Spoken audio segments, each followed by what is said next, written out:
ఇప్పుడు బండి సంజయ్ గారికి ఉన్నదా లేదా అన్న దానికంటే ఇంపార్టెంట్ భాష చెప్తున్నా. ఎందుకు చేయమంటున్నా అంటే ఇలా కేంద్ర హోమ్ మినిస్టర్ బండి సంజయ్ గారు కాదా? ఇలా కేంద్ర హోమ్ మినిస్టర్ బండి సంజయ్ గారు కాదా? తనకి తను మానిటర్ చేసే బాధ్యత తనకి లేదా? ఇలా మొత్తం హోమ్ మినిస్టర్ అంటే ఏంటి? భారతదేశానికి ఆయన హోమ్ మినిస్టర్. ఆయన సొంత పార్లమెంట్ లో ఆయన ఇంటికి కూతవేట దూరంలో ఇలా ఇట్లాంటి ఇన్సిడెంట్ జరిగినప్పుడు ఆయన బాధ్యత లేదా? బరాబర్ ఆయన బాధ్యత ఉంటది. 100% మానిటరింగ్ చేయాలి. ఆయన రాజీనామా చేయాలి. సిపిని సస్పెండ్ చేయాలని మరొకసారి డిమాండ్ చేస్తాం.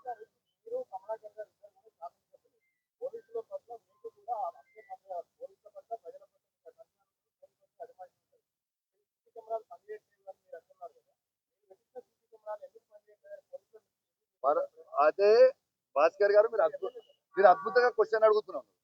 అసెంబ్లీ సాక్షిగా కేసీఆర్ గారి నాయకత్వంలో అసెంబ్లీ సాక్షిగా కరీంనగర్ సిపి గారు చేస్తున్న అక్రమాల గురించి చెప్పినాము.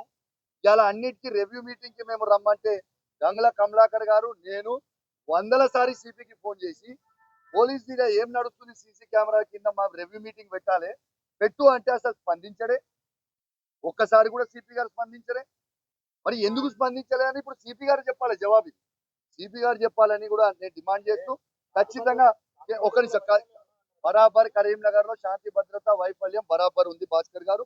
ఇలా బరాబర్ బండి సంజయ్ గారు, సిపి గారు దీని బాధ్యత వహించాల్సిందే. ప్రతిపక్ష నాయకులుగా మా బాధ్యతగా గంగుల కమలాకర్ గారు మేము అసెంబ్లీ సాక్షిగా వాయిస్ వినిపించినాము. ఈడ శాంతి భద్రతలో వైఫల్యం ఉంది అని నెల రోజులు కూడా అయితే లేదు. నేను వినిపించి నెల రోజుల్లోనే మళ్ళీ ఇన్సిడెంట్ అయిందంటే బరాబర్ వాళ్ళ ఇద్దరు బాధ్యత వహించాల్సిందే. Thank you very much. Thank you. 770 పనిచేస్తాయా పనిచేయాలి అని ప్రభుత్వం చెప్పాలి.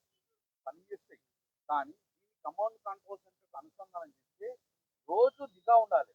ఎక్కడ 770 కెమెరాల్లో ఎవరైనా ఒక్క చిన్న ఇంజర్ వస్తే అపరిచితులు వస్తే ఇమ్మీడియట్ గా ట్రేస్ అయ్యే విధంగా ఉన్నాయి. అవన్నీ అద్భుతంగా ఉన్నాయి. కాబట్టి నా డిమాండ్ ఏంటంటే 770 పనిచేస్తూ పాటు ఆ 770 కెమెరాలు దానికి అనుసంధానం కాబట్టి ఆ కమాండ్ కంట్రోల్ లో పోలీస్ డిపార్ట్మెంట్ కూర్చోండి మనకి చేస్తే 770లో ఎక్కడ చిన్న ఒక అపరిచితులు వచ్చినా ఒక ఇన్సిడెంట్ వచ్చినా ఇమ్మీడియట్ కనబడే విధంగా ఉన్నది.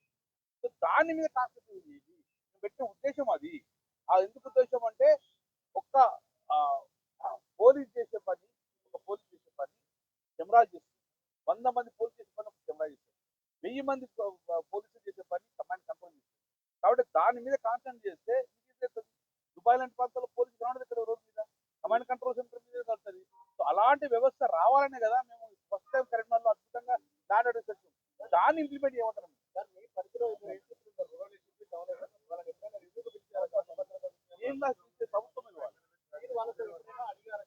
అరే అదే మనం అడిగిన ఒక్క నిమిషం అన్న అడిగింది నీకు చెప్తున్నా భాస్కర్ గారు. ఒక్క నిమిషం భాస్కర్ గారు, మీరు అడిగింది ఆల్రెడీ సమాధానం చెప్పినాం. నేను మా గంగుల కమలాకర్ గారికి సిపి గారు రివ్యూ మీటింగ్ పెడదాం 100 సార్లు చెప్తే అలా మా మాట ఇల్లు లేదు, పట్టించుకోవడం లేదు. ఇలా నాకా బంధు నిన్న పెట్టిరు కదా భయం.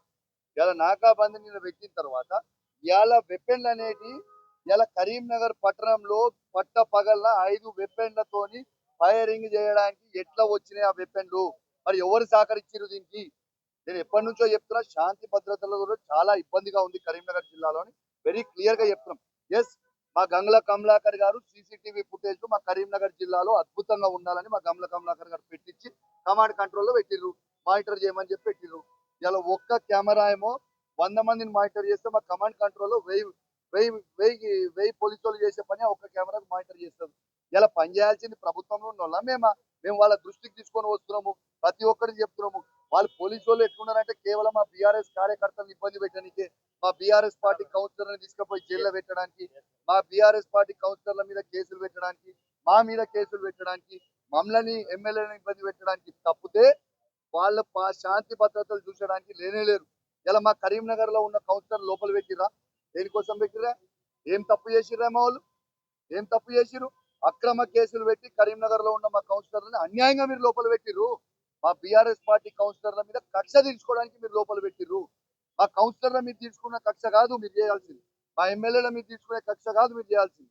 మీరు చేయాల్సింది ప్రజల శాంతి భద్రత కింద ప్రజలని కాపాడండి అని నేను చెప్తా ఉన్నాం. ఇలా ఇన్సిడెంట్లు చేసిరు అని పట్టుకొని ఫస్ట్ మీకు దానికి మాత్రం చేతన కాదు.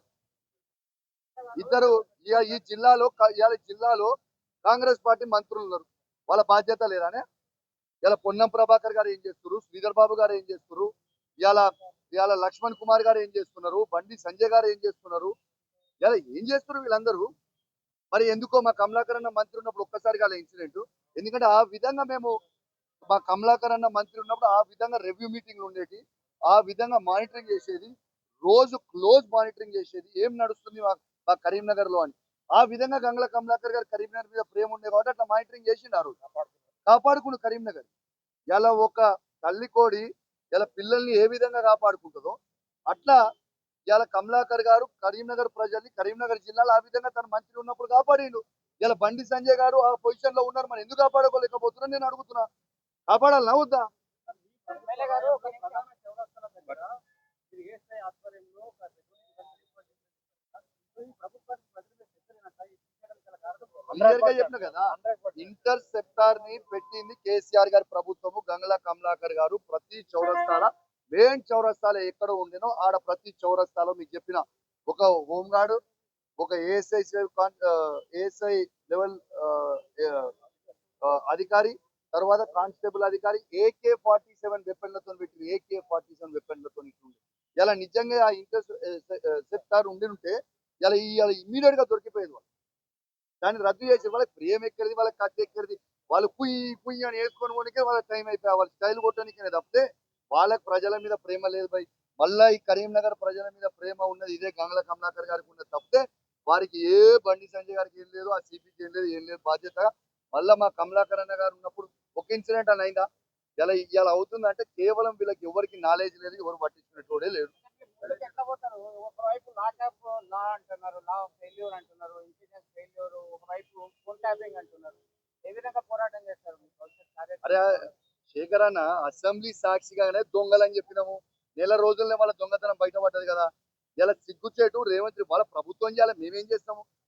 ఇప్పుడు మేమిద్దరము ప్రతిపక్ష నాయకులుగా మా గలం ఎత్తిచ్చినాము, వాళ్ళు తప్పు చేస్తున్నారని వినిపించి చూపిస్తున్నాము, ఎత్తి చూపిస్తున్నాము, గట్టిగా వస్తున్నాం. అసెంబ్లీలో 3 సార్లు మాట్లాడినా నేను, మా కరీంనగర్ శాంతి భద్రతలు నాశనం అవుతున్నాయి, దయచేసి మీకు దండం పెడుతున్నాం రేవంత్ రెడ్డి గారు అని ఆ రోజు నేను చెప్పినా, పట్టించుకోలేదు. ఇలా నెల రోజుల లోపల 4 ప్రాణాలు ఆ కుటుంబాలు ఆగమవుతున్నాయి. ఏంటిది ఇది? ఎట్టు పరిస్థితిలో నేను మళ్ళీ చెప్తున్నా, ఇది మాత్రం నేను తీవ్రంగా ఖండిస్తా ఉన్నా. ఇది పూర్తిగా పోలీస్ వైఫల్యం, బండి సంజయ్ గారి వైఫల్యం, రేవంత్ రెడ్డి గారి వైఫల్యం, సిపి గారి వైఫల్యం, ఇంటెలిజెన్స్ నిఘా వైఫల్యం అని చెప్పక తప్పదని చెప్పి ఈ సందర్భంగా తెలియజేస్తూ సెలవు తీసుకుంటాను. Thank you very much. Last final ఒకటి ఇస్తాం.